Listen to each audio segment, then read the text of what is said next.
Hey everyone, happy N7 Day. Welcome to our Twitch stream. Hey guys in Montreal, we'd like you to mute the stuff, please. Anyway, sorry about that. Welcome to our Twitch stream and happy N7 Day. We are excited to be talking with you guys and showing you a few things today in honor of N7 Day, because obviously the community is first, and we really appreciate you all tuning in. My name is Mike Gamble. I'm a producer on the franchise. Yeah, Mac Walters, creative director on the Mass Effect franchise right now. We're wishing you a warm N7 day from a very cold and chilly Edmonton. We also have some folks from Montreal who want to say hi. Hi everyone, happy N7 Day. I'm Fabrice Colavinas. I'm the producer for Mass Effect at BIoware Montreal. And I'm Chris Wynn, the Senior Development Director here on the next Mass Effect. And I'm Yannick Roy. I'm the Studio Director for BIoware Montreal. So before we go further into a bit of our background here and introducing ourselves a bit more, I wanted to take a second to mention that this year is a bit of a special N7 day because usually for N7, all of BIoware's focus really is on Mass Effect. It's a sci-fi franchise, but also on its fans. This year, because of Dragon Age having only recently gone gold and being on the verge of release, it has received deservedly, a lot of the attention leading to now. Dragon Age is a project that has required a lot of effort from the team, so I wanted to take time to thank the team for all their effort, but also congratulate them on putting together what is really, really a great game. And I want to tell them that I'm convinced that it will get the great reception that it deserves. As the guy in charge of Mass Effect, of course, I also have to express how happy I am to see that a lot of people who were on Dragon Age up until recently are now transferring onto our project. And with them, they bring all the experience they acquired building the first BIoware RPG on the Frostbite engine, and it's helping us really take things to the next level with our game here. So yeah, maybe now we can talk a little bit more about us. Our bios, as some of you might know, were posted earlier on this morning for some of the team members there. But basically, I've been with BIoware for almost 9 years now. This was my first job in the game industry. But right from the beginning, I was involved with the Mass Effect franchise, Mass Effect 1, 2, and 3, playing different roles there. So I was lucky enough because coming to BIoware, I came as a huge fan of playing Baldur's Gate, playing Knights of the Old Republic, playing Jade. So for me, it was really a privilege to be able to spend my entire career working on not only within BIoware but on a franchise like Mass Effect. We have people who have joined us more recently, but who are as passionate about BIoware and Mass Effect as a franchise. Yeah, I'm the newest guy here on the stream, having just joined BIoware a little over a year ago. I have a little over 15 years of experience in the industry, and I've had the incredible opportunity to work on a lot of very, very successful franchises. I still, even today, waking up, I remember the day I got the email to see if there'd be any interest in coming and joining BIoware to work on Mass Effect. It was a no-brainer, and I couldn't reply fast enough because I've been such a massive fan of this franchise since it first appeared on Xbox. For me, it was that kind of science fiction fantasy. I grew up in the '80s. I grew up around Star Wars and a lot of other big science fiction, franchises, and to be able to see that brought to life and fill some of those childhood fantasies for me was something that I just haven't seen in any other video gaming franchises. So the ability to come and contribute and work on a lot of this great stuff, one as a fan, and two as being someone who works in the industry, was just something I was not going to say no to, and I couldn't say no to. And so I've had a lot of highlights in my career. This so far is probably the biggest right now. What we're looking to do with this Mass Effect, as we'll get ready to show you some of this stuff, is just really, really exciting. And to be able to work with these guys has just been great. So I've started in the video game industry around the same time, 14, 15 years ago, as a game designer in France. To give you an idea, I've designed a multiplayer game on Java, with Java, so it gives you an idea how old that was. But since then I work on a lot of genres, probably about all the genres and platforms. And I've also produced a number of work in a different industry. I produced some music videos. I did some research in semantic technology as an ontologist, and no, I won't explain what that is.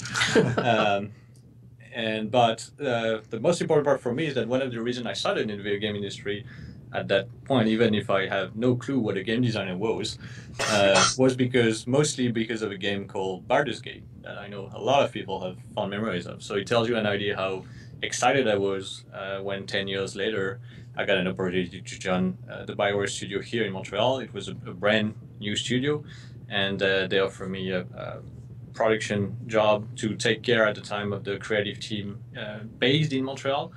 And from there, I worked on Mass Effect 3, did a lot of multiplayer level cinematics. So again, all the creative team that were based in Montreal, and we work a lot on DLCs, especially the Omega DLC.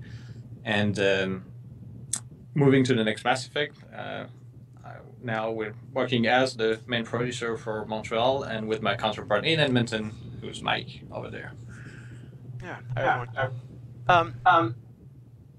First, before I talk about myself, the people on the stream and the people who gave their bios earlier today, they're just a part of the leadership team on the game. Just to remember that we're basically comprised of a whole bunch of different individuals, and we're going to continue to be showcasing some of these individuals as time goes on. So what you're seeing today is kind of just a subset.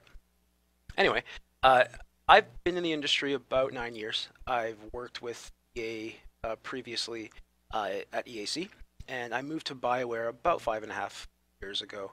And I can easily say that BioWare is my favorite game dev studio that I've ever worked with. The talent here has been absolutely amazing, and it's been great to work with all the great individuals.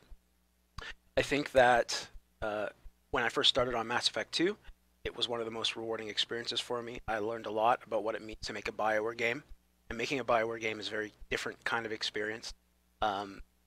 So when I worked on Mass Effect 2, I learned a lot, and basically that was a really great project. And then afterwards, I was given the opportunity to lead some of the DLC pieces. Lair the Shadow Broker was one of those. Many of you that little gem. And then moving into Mass Effect 3, I was producer for various different features, working again with the team. And I led the development of all the DLC, or most of the DLC rather. After the end of Mass Effect 3, I moved on to multiplayer DLC, single player DLC. Some of those things included co-producing the Citadel, working with the extended cut, 3 DLCs that we did for Mass Effect. So it's been a great ride for me so far. I think that taking all of the experience that I've had from the previous games into the new game is going to be really important. Making sure that this does feel like a Mass Effect game, that's one of my primary motives here.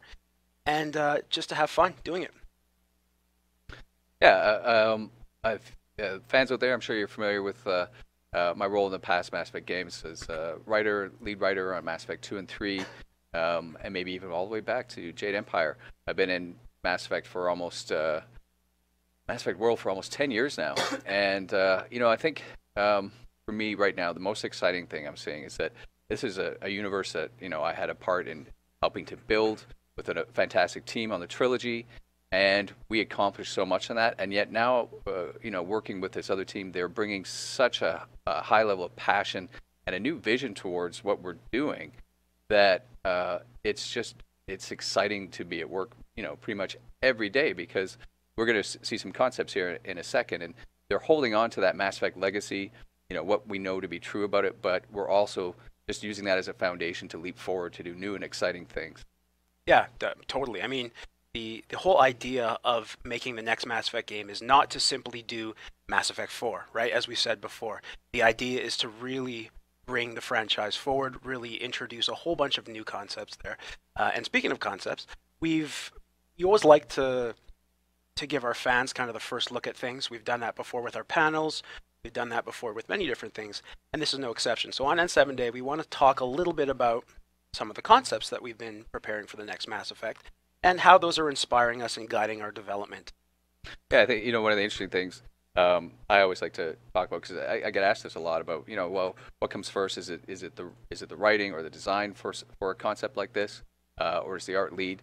And the answer to that is it depends. A lot of times, design writing does sort of have an early vision for things, but then we'll see a concept like this. You know, for me personally, back when I was writing, I'd see something like this, and it would inspire me to go off and write even more, which and in turn might cause the next round of iterations on this concept we're working on. And it's very much a back and forth, and it's part of what I think really makes game design so much fun and so rewarding, is that it is that sort of chance to go into work to inspire someone, but in turn be inspired. Now, I think it's pretty obvious in this one that we the Mako down there in the bottom. So can you tell us a little bit about that? We're hearing a lot of people excited about it. So the game that we've talked about so far and that we're building, first of all, it's at its core a Mass Effect game. It's a game that's deeply about characters, deeply about story. But one of the main pillars that we have is also based on exploration. And we've shown a few things to that end so far. This is just another. So obviously you see the Mako down there. We've previously shown the Mako. And part of the experience is, exploring the vastness of space, exploring the vastness of these different kinds of planets. Alien planets, more terrestrial looking planets, things like that. So this is just one example of one of the types of experience that we want to be building for you guys. Yeah, and I think what's important also when you look at those concepts is the inspirational part of it. This is the key and the use of those concepts. So they are here to give you a mood, a general feeling around what we're going for.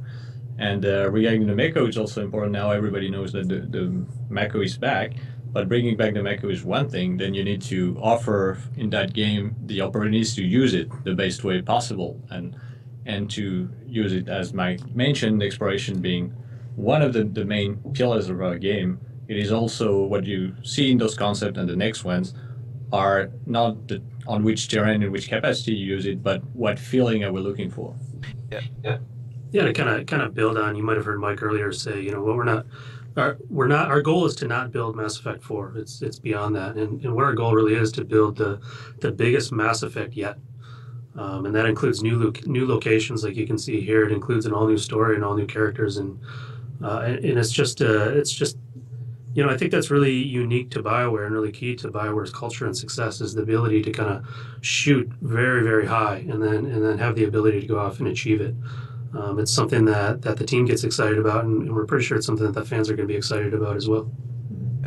Right from the beginning, exploration is something that I was pushing for, and the return of the Mako, because for me, the inspiration that we need to take cannot be limited only to the last entry in the Mass Effect trilogy. It really needs to be about looking at what was best in all three of the first three games, basically, and take the best out of it. And I always was a big fan of the Mako myself, not necessarily the handling, but everything else about it.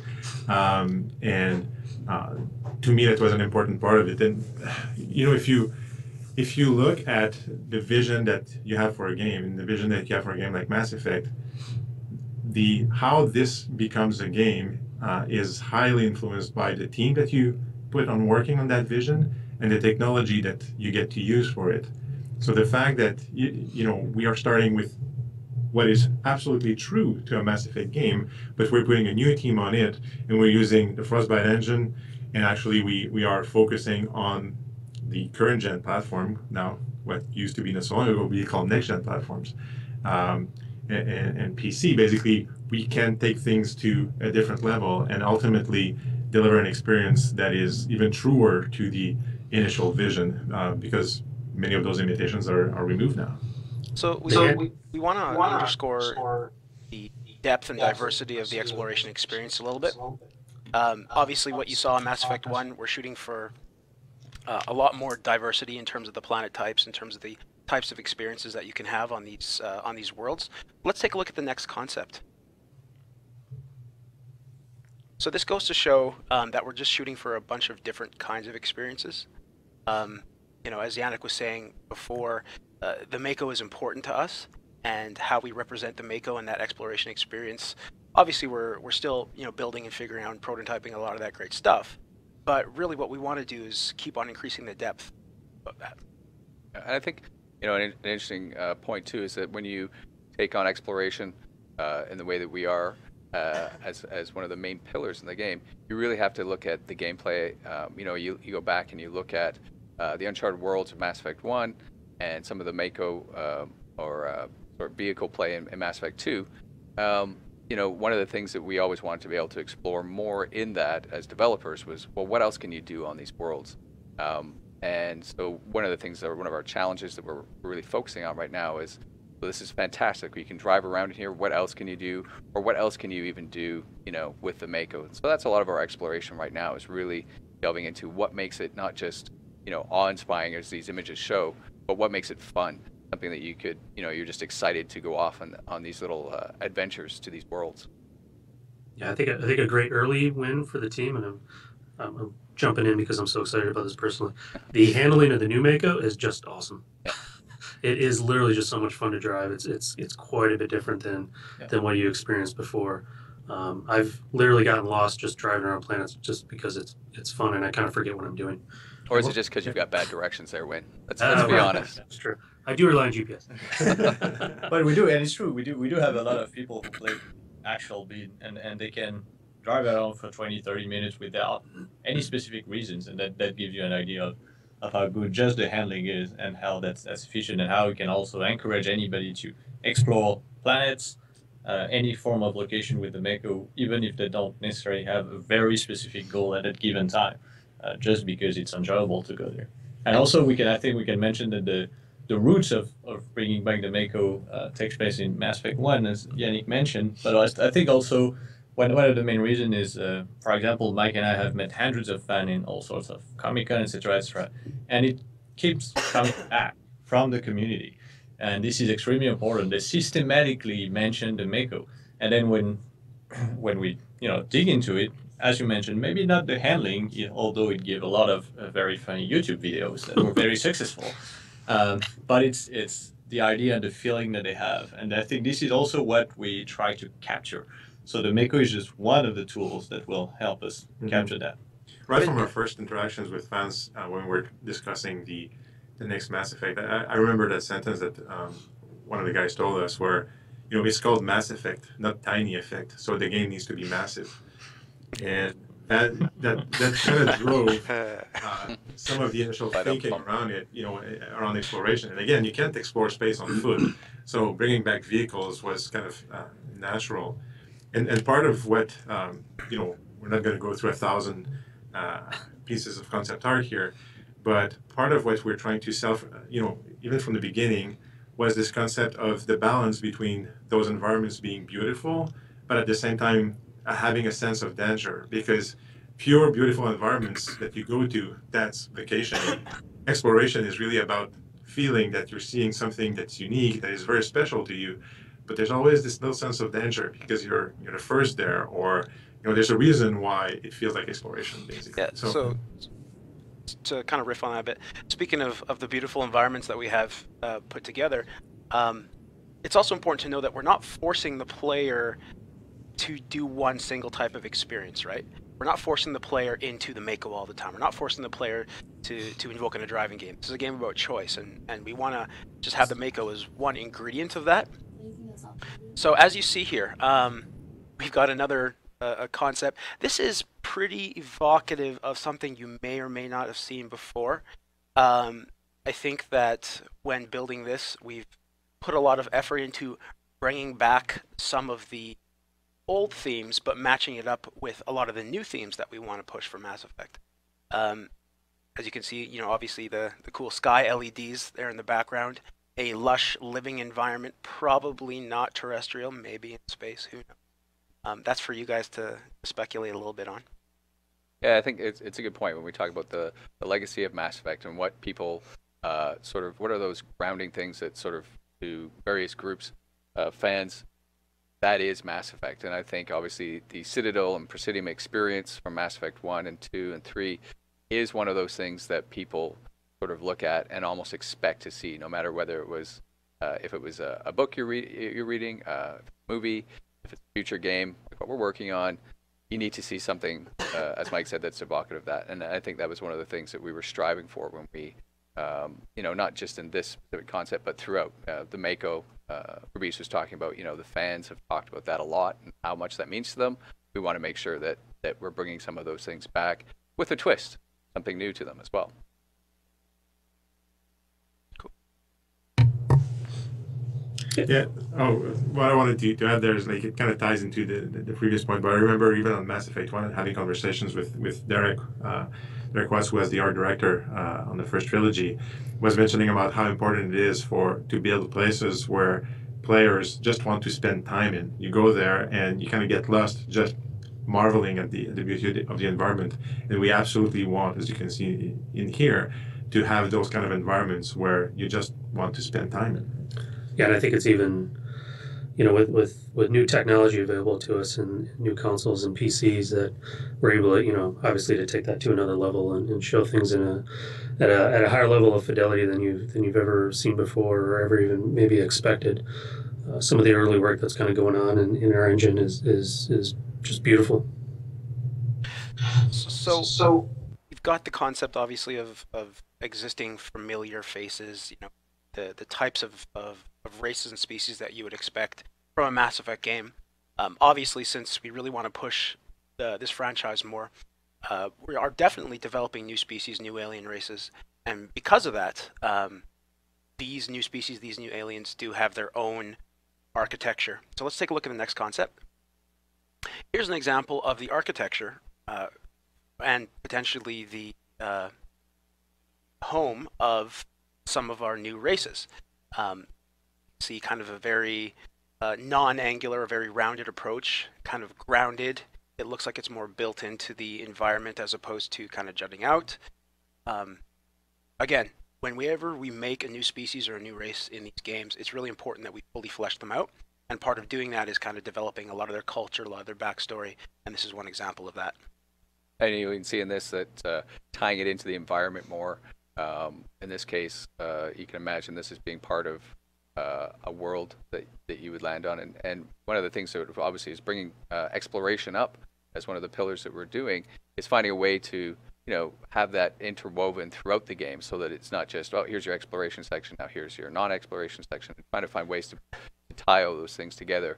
And that's what a lot of the concepts that we're working on right now, especially like this, that are trying to evoke so that we remember as we're developing the game that we don't just want these beautiful areas where you can only just walk around. They should be tied to something larger as well. Yeah, and I think it's important to specify also that when we talk about exploration, we're not only talking about discovering locations, and we're also talking about cultural exploration and actually discovering those new races or even sometimes known races. But there's that entire aspect that exploration is not only about the geography or the terrain that is around you. It's really about discovering other species, human species, and yourself ultimately. So. Yeah, this concept is one of my favorite concepts so far that our team has done, and they kick out, boy, I don't know, probably over 1,000 by now. What I really like about this one is kind of in contrast to the second one we showed, where Yannick talked about, it's that idea of it's very beautiful, but at the same time it's unknown and dangerous. And this is an area that's already been established and it is very beautiful, but you can tell by the settlements and by the people who have habitated here that it's a good place. It's a nice place to go stay and kind of check out. And I also think it implies that the people who live here are peaceful, just in the way they're integrated into the environment, into the way that they've designed their architecture. This gives away an aura of welcomeness, which is pretty cool.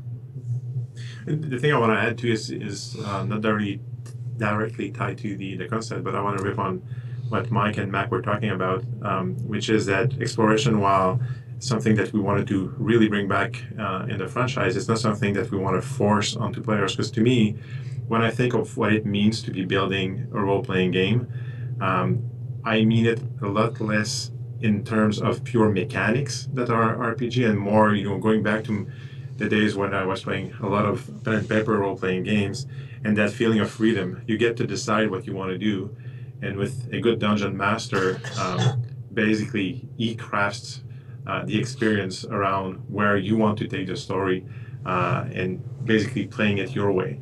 And to me, that's basically what bringing back exploration means. Is if it's something that you want to keep aside, it's up to you. Of course, it's our job to make it interesting so that we don't want to put it aside.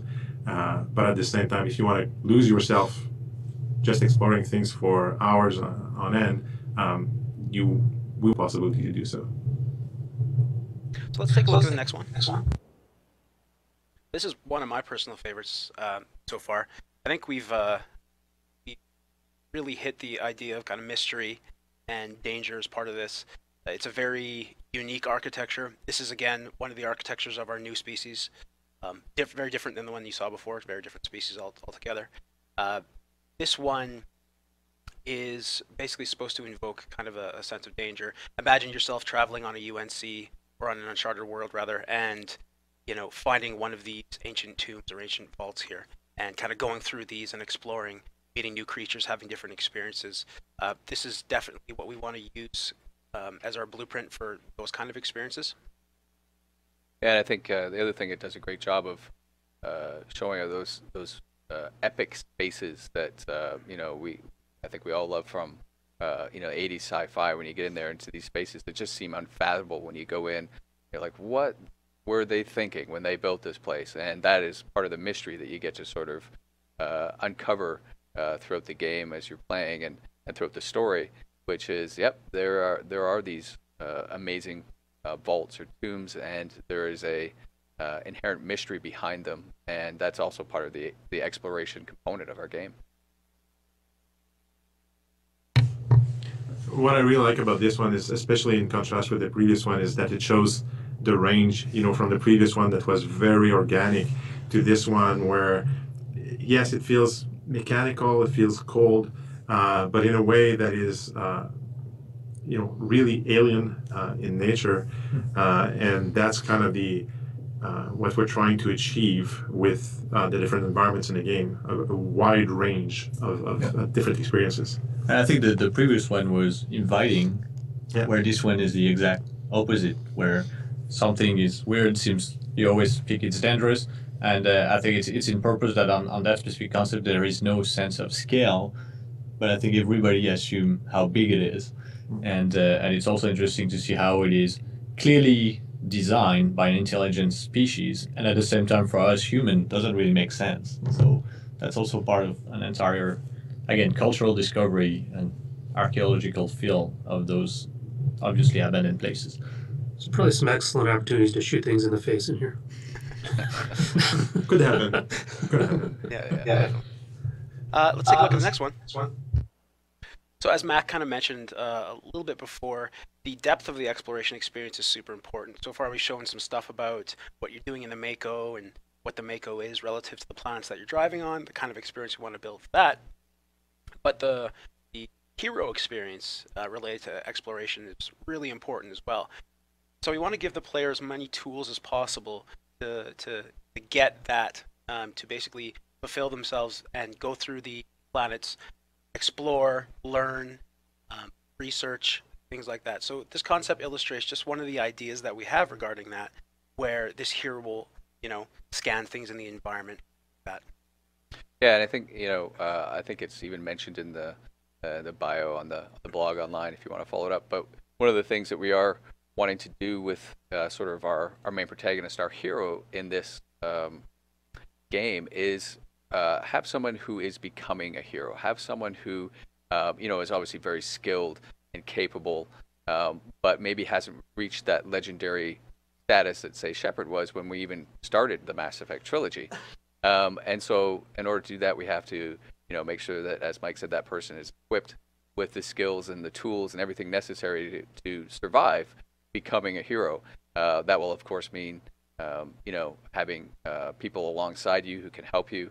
But in this image, specifically some of the tools. And I think the other thing I like about this image is one of the other goals that we're trying to do is, because this is about exploration and about sort of you, the player, going out and choosing your path and choosing your way through gameplay, we also want to try to keep the player immersed in the world as much as possible, so that we're not taking you out frequently for taking away from the gameplay, either through an inordinate amount of cutscenes or GUIs or things like that, or taking you to screens. So that's one of the things that we're really experimenting with and trying to really keep the player experience grounded and in the world.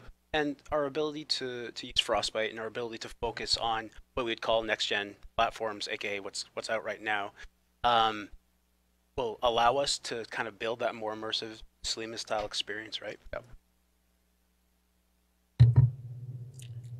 Go ahead. This for me is, I kind of look at this and I try to look at this one from a perspective of a player or a fan, and this is imagine the possibilities.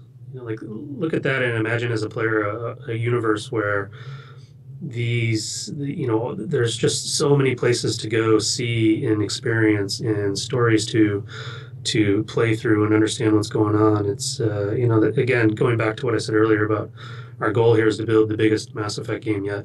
And I think for me, this concept is an illustration of that, where you can kind of sort of imagine what this is, what the possibilities are here when you kind of look at a universe where there's just so many places to go and see and do, and it's just mind blowing from a certain perspective. Yeah, I think it illustrates also pretty well that idea that with such a massive world, we want to give the player a number of tools to explore it and manage it so they will. So you can imagine whatever you want with what that guy is doing, scanning, as Mike was mentioning, charting worlds, etc., etc. But the important part is those tools that are actually focused on exploration once again. Mm-hmm. I think that really is the important point, is that, again, just like the previous games, you're going to be running around, shooting, you using your guns, fighting with biotics to the same degree that you have in the past. But whenever you do want to spend time in exploration, we want to make sure that you're provided with the same quality of tools that you've had in combat before, so that it is as entertaining to explore things. And that piece of concept art basically hints at some of what these tools could be.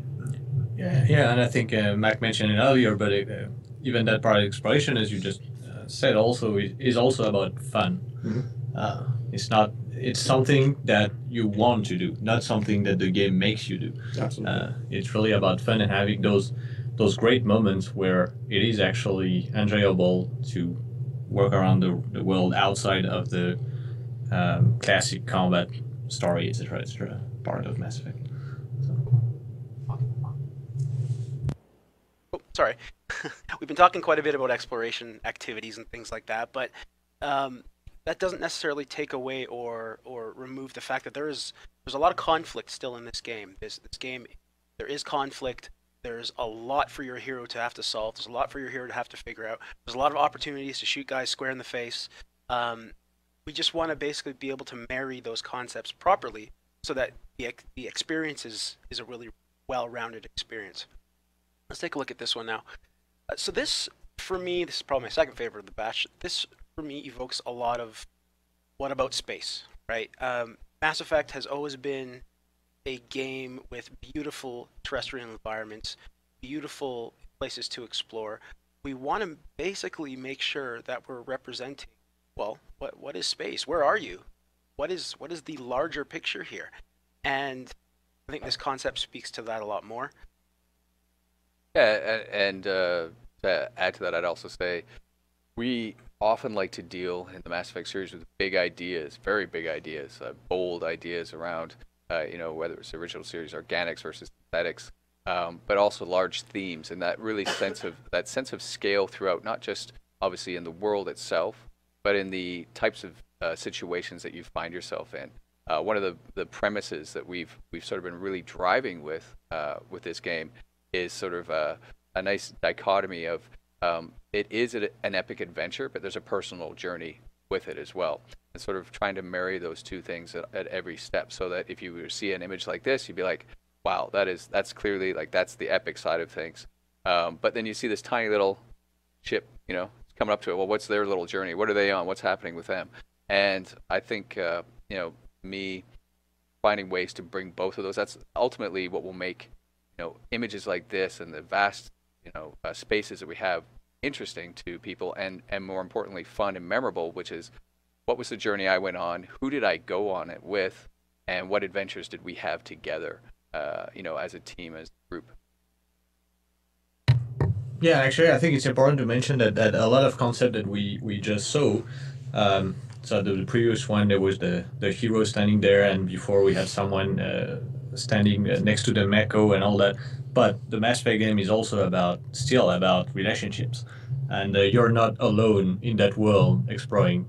The important part is actually how do you create relationship in that context, and this is still an absolute centerpiece of our game. Mm-hmm. And dynamics, of course, given that the context of the game is changing, the dynamics between you and the different characters you interact with has also evolved from the previous context.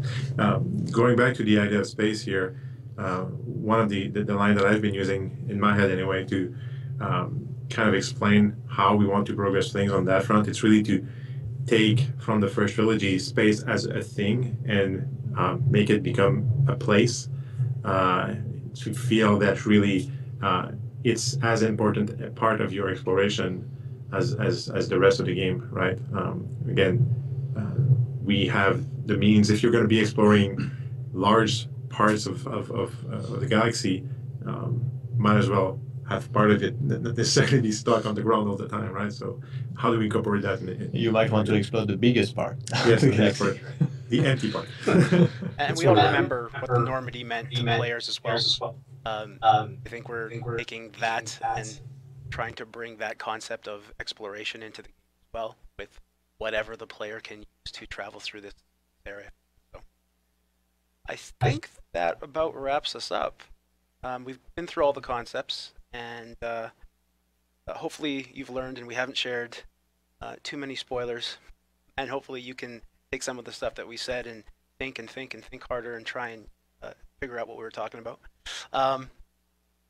Thanks to everyone for tuning in. I mean, N7 Day is our chance to be able to do this with you, and really appreciate you guys coming along for the journey here. Yeah, thanks to you guys, Montreal. Thanks very much, obviously, to all the fans who are watching this right now. Just remember, it is N7 Day. We've got a lot of our partners out there with N7 gear and exciting things that you can purchase at some fun deals that you can get today only, I think, or around this time. And stay tuned. There's going to be a lot more in the future for Mass Effect.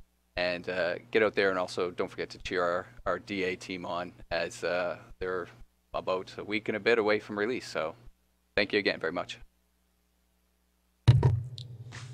Thank you guys for listening. And yes, as Mike mentioned, it's in 7 days, so enjoy.